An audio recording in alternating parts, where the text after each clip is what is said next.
Hey YouTubers, it's your old Patty Stevens here. I know it's been a while. Corona's an interesting time for everybody, but I'm back because I have a new little small piece of gear I want to show you guys today. A little comparison video, if you will. That's my Elvis lip. Hello. So, as a bass player, even guitar players, but specifically as a bass player, we're always trying to find ways to practice that isn't going to bother anybody, whether it be our family, our kids, um, our significant others, whatever it may be. We want to be able to practice, but the days of practicing with an amp live and loud in the house, especially if you live in some sort of apartment or townhomes or condos that shares a wall, it's not very polite. So we're looking for a headphone amp to be able to practice all day, uh, and maybe some of our bass amp heads have that capability, but who wants to lug in a big bass amp head just to practice, right? So I'm gonna compare two bass headphone amps. One I've had for a very, very long time, very, very long time, and the other one I just got today as a backup spare. And so we're gonna talk about those. So they are the VOX bass headphone amp and the Donner basement headphone amp, appropriately named. I will start with the VOX. Now this one I have had for probably 10 years at least, this same exact one, and it's held up. It is powered by two AAA batteries, which is good because the batteries are cheap in price, but maybe not so good because we don't always carry AAAs in the house. Generally we'll carry AA's or even 9 volts. So AAAs, it can be annoying sometimes to try to find AAAs. It has, obviously this is where the bass will kind of use go right into the jack of your instrument, and it has off, or it says standby on here, on, and effects. So effects is like a drive effect. The old Vox, when you're overdriving, you get that little fuzz on it. I don't ever use that because it's not my thing. But if you like to hear some dirt, if you're jamming out to some Zeppelin or something, or the Who, that might be cool. I just go in the on feature. It also kind of like boosts it really loud and obnoxious. So I just go with the on feature. It does have a red LED. I don't know if you can see that. Boom. See that? That's on. Then on the top of the amp, that's kind of tough to see there, it has a gain, tone, and volume. Okay? Just like you would on anything else that has a pre-gain, master tone, and a master volume. So if you want a good, clean, solid tone, I would raise up the volume pretty high, if not all the way. I put the tone all the way out for my preference, but you can do as you like. And just turn up the gain to however much you need. That's a good, clean, solid tone. Now, if you want to drive this and get some dirt, you'll do the opposite of that. You'll drive up the gain and then just push up the volume just as necessary.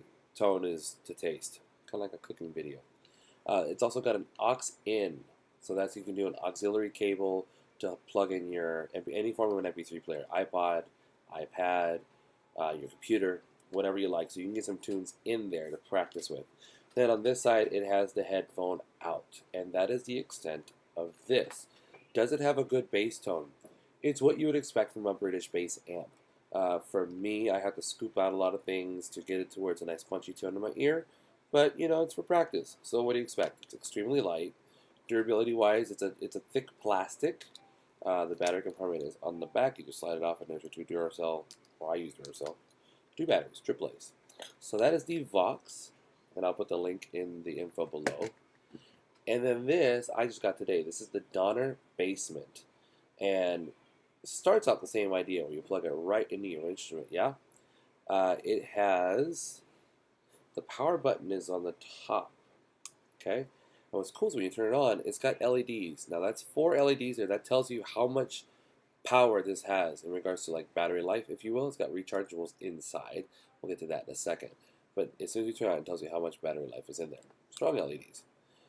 On this side, it has the effects on-off. Now that's a switch, and it's a wah effect, a bass wah. So that's kind of an interesting thing. And then you have the auxiliary input to get your tunes, just like the other one did. On the top, it has volume, tone, and drive. So volume is just straight up volume, master tone, master volume. The drive is if you want to get some dirt on it, just like any other amp. The more drive you put, the more sensitive it is to get some dirt. Then it has the headphone out. And then on this side, you'll see this micro USB here. Now this is what's really cool about this one, is this is rechargeable. I mentioned there's rechargeable battery in here. You never have to worry about changing batteries.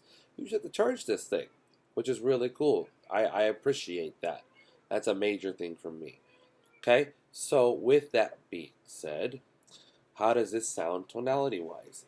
I found this to be a lot tinnier, if that's a word that you are familiar with, or phrase. Found to be a lot tinnier than the VOX. But you can compensate that if you have an active bass and an active EQ. You can compensate that manipulating that, or even your pickup selection if you have multiple pickups in the thing. Another cool thing about this, it doesn't just come with this. Sorry, here. It doesn't just come with this. In the box, which looks like this here, they also send you the charging cable, so you can charge it. They send you an aux cable to get your tunage. Sorry about that. And they also send you, now this is really cool, a headphone split. So if you're working with somebody, or you want somebody else to listen in, like if you're working out a tune where you're singing a duet and you want to plug this in like to an acoustic, if this was the guitar version, and you both hear the guitar like that, or the electric guitar, or the bass, or whatever, but you're both hearing it so you can rehearse some vocals. This is a really cool thing. This came with it. This wasn't like an add-on. This is in the box. So that's a really hip thing, if you will. Something I found out is also I was working with this Donner product earlier. You cannot charge it simultaneously while you're using it. It will send a nasty sound through it. So don't do that. Charge it at one point and play at another. So that's really cool. Now let's talk price. This one that we talked about first is approximately $50 or so, give or take, depending where you get it. This one that came with everything that it came with was $20. So this one, like I said, I've had about 10 years. You expected it to be that expensive because it was a new thing, and it's VOX, it's a name brand. The Donner doesn't sound as great, but again, this is just for practicing in your house, in your hotel room while you're on the road, backstage if you gotta learn a song really fast. It's not gonna sound like your massive amp on stage. It's just to hear something. This was 20 bucks. So I actually bought this because I thought I lost the VOX, to truth be told. I ended up finding it right after I ordered it, but I said, I'll take a spare. This is a great spare, but with all the stuff that comes with it and the fact that it's rechargeable, especially it's because it's USB chargeable, so you can charge it through your laptop, or if you have the little block, charge it in the wall. That's a really hip thing. I dig that a lot. Which would I recommend? Honestly, I would go with, on tonality purposes only, the VOX. And that's just a slight advantage. On value, bang for the buck, which I think we're all most concerned about, the Donner, hands down. Because of all the stuff that it gives you, the fact that it has basically all the same features, if not more, and going in knowing that tonality is not going to be amazing on either product. So I don't get paid by either one of these companies. I just thought it'd be a cool little review. Thanks for viewing, guys. It's EddieStevensMusic.com. That's Eddie, STEPHENS music.com. I also do my very diligent best to respond to comments here on YouTube, so feel free to comment there. Okay, guys? Thanks so much. Blessings during these peculiar times, and we will see you guys very soon.